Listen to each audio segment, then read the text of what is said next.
Hello students आज हम भारत में परीक्षा सुधार के प्रयास के बारे में अध्ययन करेंगे। Examination reform effort in India. कहने का मतलब यह है कि हमने इससे पहले जाना था कि भाई भारत में परीक्षा प्रणाली क्या है और परीक्षा प्रणाली के क्या क्या टाइप्स हैं। तो हमने जाना तो भारत में क्या परीक्षा प्रणाली थी। जैसा कि भारत में प्राचीन काल से ही परीक्षा प्रणाली जो थी मौखिक थी। उसके बाद जब हमारे देश में ब्रिटिश शासन हुआ और ब्रिटिश शासन के अकॉर्डिंग हमारी परीक्षा प्रणाली होती चली गई और हमने उसी में सुधार किया। देखा कि अधिकतर परीक्षा हमारी लिखित होती थी, निबंधात्मक होती थी और होती हैं, तो उनमें ही हमने सुधार किया। और प्राचीन समय में मौखिक होता था, गुरु अपने छात्रों को जो भी लर्निंग कराता था वह टीचिंग के माध्यम से जो भी लर्निंग कराता था उनसे कंठस्थ होकर उनसे वह चीज़ सुनता था। और फिर हमने देखा कि परीक्षा प्रणाली के जो टाइप्स थे कि निबंधात्मक थी और लिखित है और बाह्य परीक्षा प्रणाली है। तो इस तरीके से इसमें जो प्रणाली थी वो चल रही थी। अब हमने देखा कि परीक्षा प्रणाली कितने टाइप्स की थी।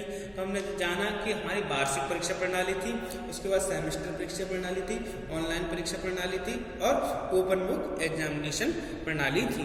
अब इनमें कुछ कमियां हैं, उन कमियों को दूर करने के लिए क्या क्या भारत ने प्रयास किए हैं, आज हम उनके बारे में अध्ययन करेंगे।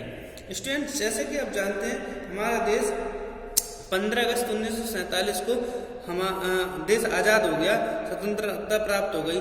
तो उसके बाद 1948 में ही हमारी केंद्रीय सरकार ने उच्च शिक्षा में सुधार हेतु सुझाव देने के लिए राधाकृष्ण आयोग का गठन किया। इस आयोग ने अपने प्रतिवेदन में उच्च शिक्षा के लिए क्षेत्र में परीक्षा में सुधार के लिए सर्वप्रथम वरीयता दी।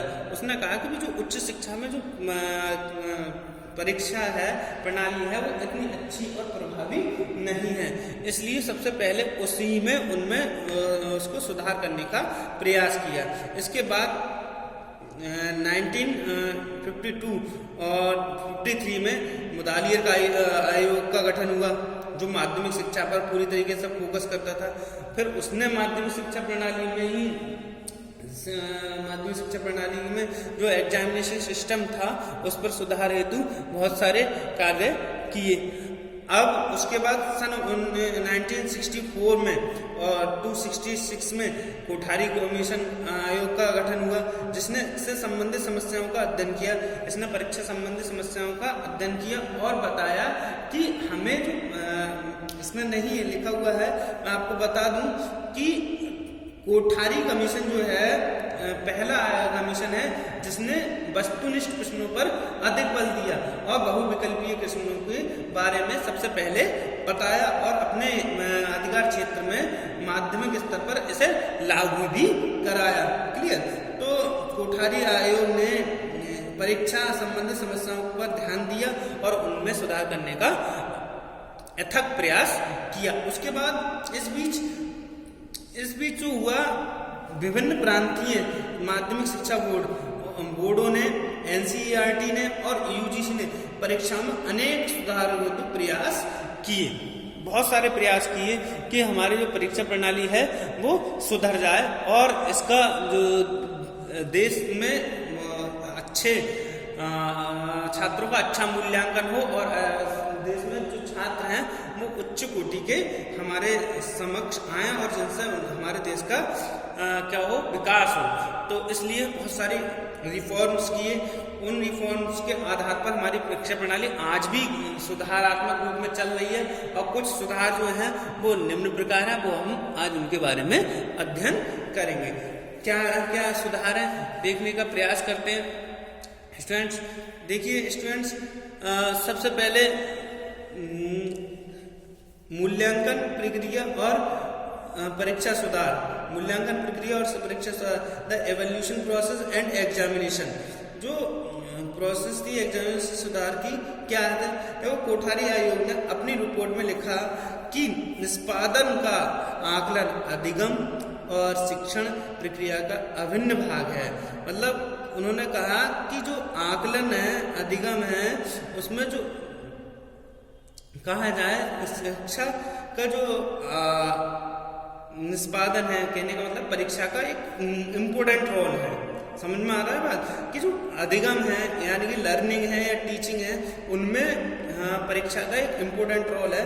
मजबूत शैक्षिक रणनीति के भाग के रूप में शिक्षा में गुणवत्तापूर्ण सुधार लाने के लिए परीक्षाओं पर लागू होना चाहिए।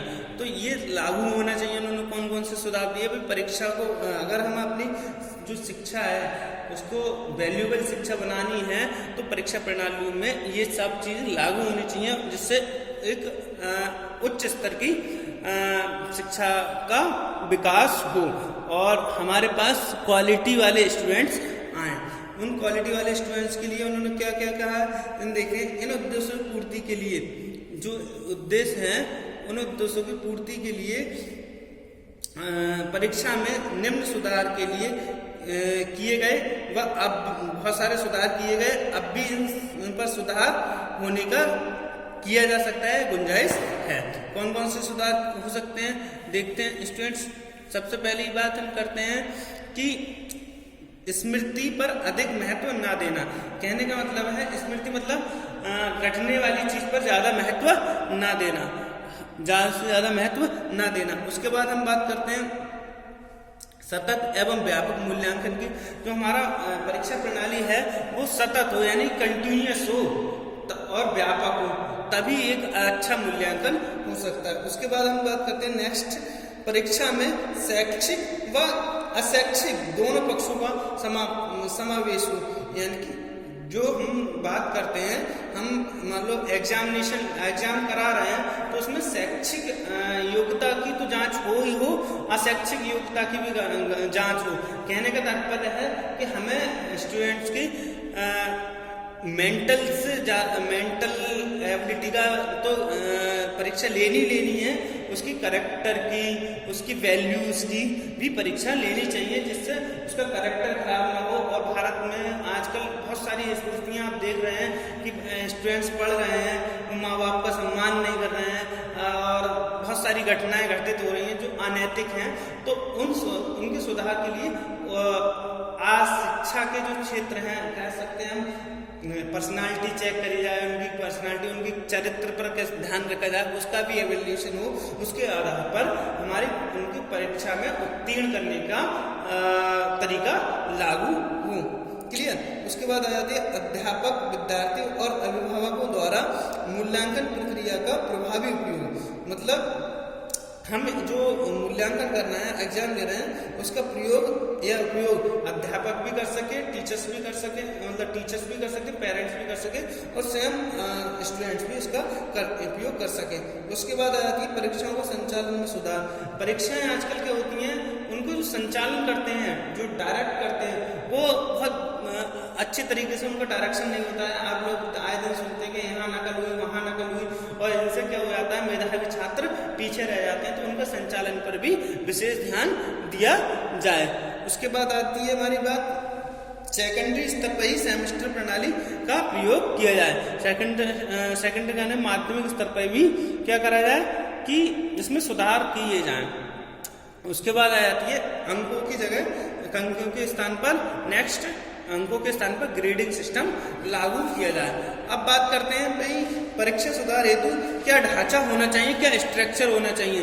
तो जो स्ट्रक्चर है वो किस तरीके का हो, तो परीक्षा सुधार के लिए शिक्षा विभाग एक अंतर संस्था कमेटी का निर्माण करेगी, जिसमें यूजीसी, एनसीईआरटी, एआईसीटीई और राज्यों के सेकेंडरी बोर्ड के प्रतिनिधि शामिल होंगे। परंतु अभी तक ऐसा नहीं हो पाया है, परंतु मोटे तौर पर इन लोगों ने बहुत सारे सुधार किए हैं, हर स्तर पर सुधार किए हैं। वो निम्न प्रकार हैं, वो देखते हैं क्या क्या करें।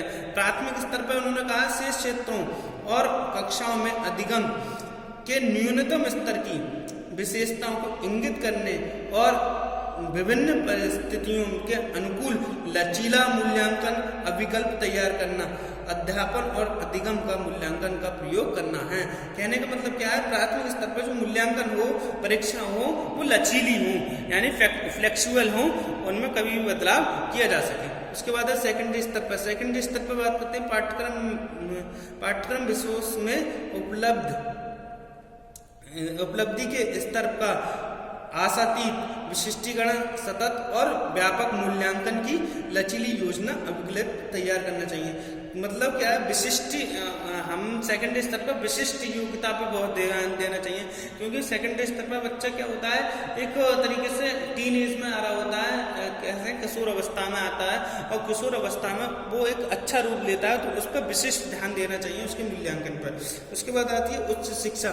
उच्च शिक्षा में सभी विश्वविद्यालयों में हायर एजुकेशन स्टेज पर क्या होना चाहिए, सभी विश्वविद्यालयों के स्नातकोत्तर विभागों में सेमेस्टर पद्धति, ग्रेडिंग स्तर और सतत मूल्यांकन ग्रेडिंग पद्धति का लागू करना, ये होना चाहिए।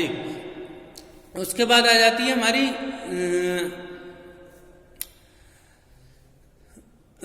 क्या है, नेक्स्ट हो जाएगी हमारी मुख्य तकनीकी और व्यावसायिक स्तर, the higher technical and professional stage.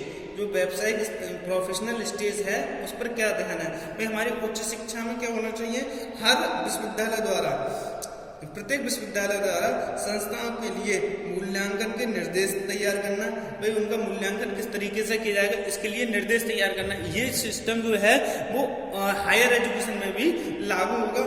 उसके बाद लागू करना बाह्य परीक्षाओं के स्थान पर संस्थागत आंतरिक मूल्यांकन भी हो। जैसे बाह्य परीक्षा पहले क्या होती थी, टोटल जो परीक्षा होती थी उनका वैल्यूएशन होता था, बाह्य लोग करते थे उनका वैल्यूएशन, परंतु बाह्य में क्या होता था, बच्चा डरता नहीं था अपने टीचर से, वो अपने समझेगा, उनकी बातों को समझेगा और उनके अकॉर्डिंग काम करेगा, तब थोड़ा अलग वैल्यूएशन होगा। उसके बाद है संस्था आंतरिक मूल्यांकन के स्थान पर संस्थागत आंतरिक मूल्यांकन में दाखिल के लिए देश भर में परीक्षण कार्यक्रम क्या है, ये है कि भाई जो बाह्य परीक्षा के स्थान पर संस्थागत आंतरिक मूल्यांकन और दाखिले के लिए, यानी कि मतलब दाखिले मतलब एडमिशन के लिए देश भर का परीक्षण कार्यक्रम ऑल इंडिया टेस्टिंग प्रोग्रामिंग की जाए और तकनीकी पाठ्यक्रम लागू हर जगह हो। Thank you very much.